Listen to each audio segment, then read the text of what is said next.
Assalamualaikum warahmatullahi wabarakatuh. Alhamdulillah, salatu wassalamu ala firul anbiya'i wa mursalin nabina Muhammadin wa ala alihi wa sahbihi wa man tabi'ahum ihsan ila yaumiddin. Selamat sore Bapak dosen Muhammad Rizal SHMH yang saya hormati, dan juga teman-teman Sivitas Akademika Universitas Cyber Muhammadiyah. Dan dalam kesempatan yang baik ini, izinkan saya untuk memaparkan tentang fenomena sengketa hukum lintas negara yang kini tidak lagi hanya menjadi domain korporasi besar aja, tapi juga sampai ke tingkat individu. Dan masalah fundamental dalam hukum perdata internasional bukanlah mencari siapa yang benar secara substansial yang pada awalnya, melainkan menjawab sebagian pertanyaan yang krusial. Dan pengadilan mana yang berwenang, hukum mana yang harus diterapkan, serta apakah putusannya dapat dieksekusi. Dan untuk itu, saya akan menyampaikan presentasi saya saat ini yang berjudul Timbul Kerugian Akibat dari Ketidaksesuaian Kualitas, Keterlambatan, dan Isu Pembayaran.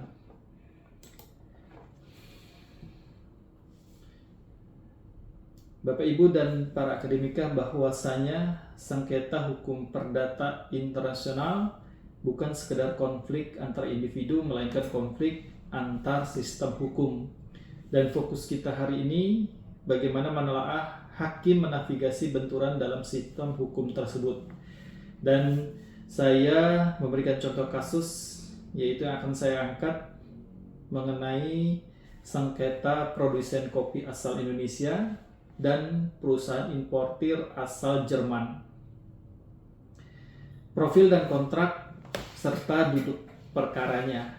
Para pihak yaitu PT Bumi Nusantara asal Indonesia selaku produsen serta eksportir biji kopi, yang dimana sebagai penjual, dan juga Eurocoffee asal Jerman sebagai importir, yaitu sebagai pembeli. Dari latar belakang kontrak, bahwa kasus ini disusun berdasarkan skenario umum yang sering diselesaikan melalui arbitrasi internasional seperti SIAC di Singapura atau ICC. Lalu PT Bumi Nusantara ini menandatangani kontrak dengan Eurocoffee untuk pengiriman 100 metrik ton biji kopi kualitas premium atau grade A. Total nilainya $500.000. Syarat pengiriman free of board dari Pelabuhan Tanjung Priuk, dan metode pembayarannya yaitu adalah letter of credit site. Dan objeknya adalah 100 metrik ton biji kopi grade A. Nah, masalah utamanya setelah barang ini tiba di negara pembeli, yaitu di Hamburg, Jerman, pembeli mengklaim bahwa 60% produknya adalah grade A. Dan beliau menahan sisa pembayaran sebesar $200.000. Penjual menolak klaim ini karena memiliki sertifikat kualitas dari Indonesia yang menyatakan bahwa barang tersebut adalah grade 1. Nah, dari argumen para pihak ini, permasalahan sengketa barang telah dikirim oleh dan diterima oleh Euro. Setelah barang disampai, lalu juga barang tersebut dinyatakan bukan kualitas yang diharapkan, yaitu grade 1, melainkan dari pembeli mengklaim produk tersebut adalah grade 2. Nah, dari persidangan di SIAC, kedua belah pihak membawa argumen yang sama-sama kuat. Dari penjual, yaitu PT Bumi Nusantara, berpegang bahwa pada prinsipnya FOB kewajiban mereka selesai saat bermuatan Jadi jika ada penurunan kualitas di laut, itu menjadi tanggung jawab asuransi atau pembeli. Sedangkan dari Eurocoffee sebagai pembeli, mereka mengklaim adanya hidden defect atau cacat yang tersembunyi. Karena mereka berargumen bahwa kopi tersebut memang sudah berkualitas rendah sejak dari gudang pengiriman atau penjual. Namun ini tidak terdeteksi saat inspeksi awal. Nah, dari hasil putusan majelis arbitrase bahwa SCAC memutuskan yang pertama menolak klaim ganti rugi penuh dari Eurocoffee.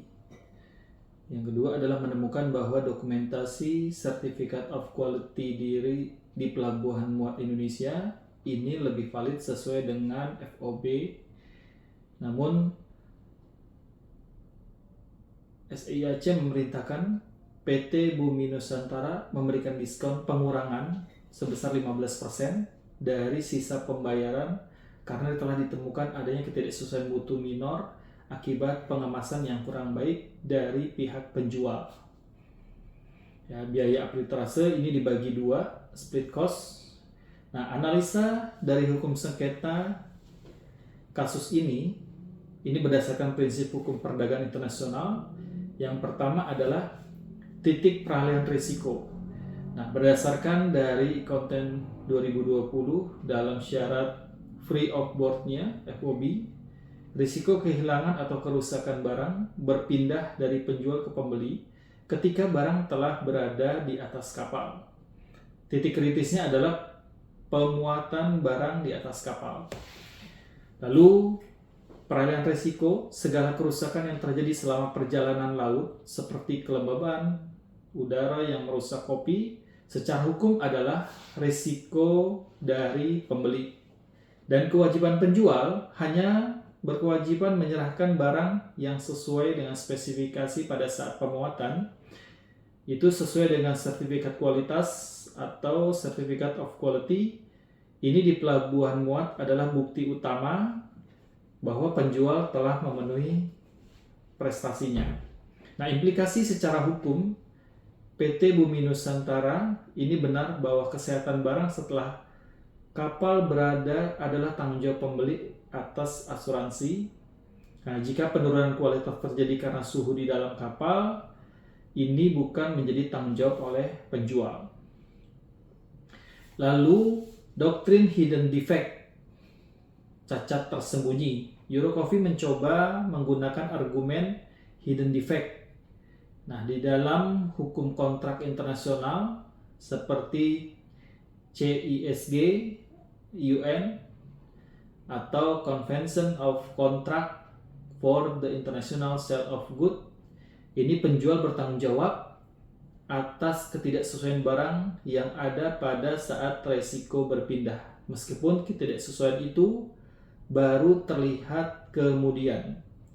Lalu kelemahan si pembeli sulit membuktikan bahwa cacat tersebut ada sebelum permuatan, terutama jika penjual ini memiliki hasil lab independen yang kredibel saat pengiriman. Nah, ketidaksesuaian barang, conformity of good, berdasarkan dari United Nations Convention of Contract the International Sales of Goods atau CISG, ini yang sering menjadi rujukan hukum perdagangan internasional, yaitu pasal 35 CISG, penjual harus menyerahkan barang yang berkualitas, kuantitas, dan juga deskripsinya sesuai dengan ketentuan kontrak. Nah, analisanya adalah majelis arbitrase melihat adanya celah. Jadi meskipun sertifikat di Indonesia menyatakan grade 1 dan adanya grade 2 di dalam jumlah besar di tempat tujuan menunjukkan adanya kemungkinan barang memang sudah tidak sesuai sebelum dimuat atau pengemasan yang tidak layak untuk menghadapi perjalanan laut.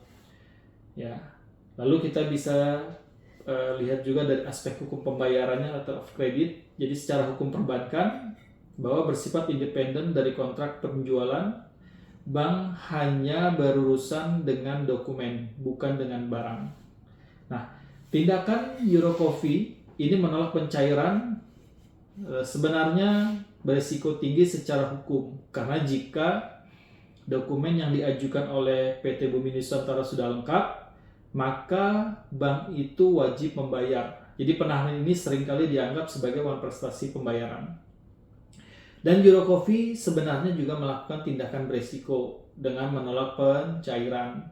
Nah, dalam hukum perbankan internasional, ini bank hanya berurusan dengan dokumen, bukan dengan barang. Jadi jika dokumennya ini sudah lengkap, bank itu sudah harus membayar. Namun dalam kasus ini, sengketa sudah masuk arbitrase sebelum bank sempat dipaksa membayar secara hukum. Jadi analisisnya adalah bahwa putusan diskon 15%, keputusan arbitrase ini menunjukkan penerapan prinsip proporsionalitas. Meskipun resikonya sudah berpindah, penjual memiliki kewajiban implisit untuk melakukan pengemasan yang berstandar dan dapat dianggap sebagai pelanggaran kontrak ringan. Ya, kekuatan pembuktiannya atau evidentiary value ini sertifikat pelabuhan muat versus dengan pelabuhan bongkar. Di dalam sengketa komoditas pelaporan surveyor di pelabuhan muat ini biasanya dianggap sebagai bukti pamungkas atau final binding, kecuali dapat dibuktikan adanya kecurangan atau kesalahan fatal. Ya. Jadi analisis atau potensi sengketa yang penyelesaiannya adalah penyebabnya sengketa, hukum yang berlaku, dan juga penyelesaian sengketa. Ya, jadi dapat kita petik kesimpulannya bahwa pelajaran dari hukum kasus ini adalah ini detail kasus saat inspeksi. Jadi tentukan surveyor mana yang laporan dianggap final dan juga mengikat. Lalu perhatikan pengemasan juga. Jangan sampai hanya fokus pada kualitas produk saja. Ini juga harus memperhatikan bagaimana ketahanan kemasan sesuai dengan standar pengiriman internasional. Nah, mitigasi dari arbitrase adalah mengingat bahwa biaya ICAC ini dibagi dua atau split cost. Mediasi atau negosiasi di awal jauh lebih efisien secara finansial bagi perusahaan. Jadi kesimpulan yang kita bisa petik dari analisa ini adalah bahwa sengketa ini merupakan mutu atau quantity dispute yang dipicu oleh ambiguitas dalam standar pengemasan dan perbedaan dari hasil survei. Nah, maka putusan ICAC ini yang membagi biaya untuk menunjukkan bahwa kedua belah pihak memiliki kontribusi terhadap terjadinya sengketa tersebut. Demikian presentasi dari saya. Assalamualaikum warahmatullahi wabarakatuh.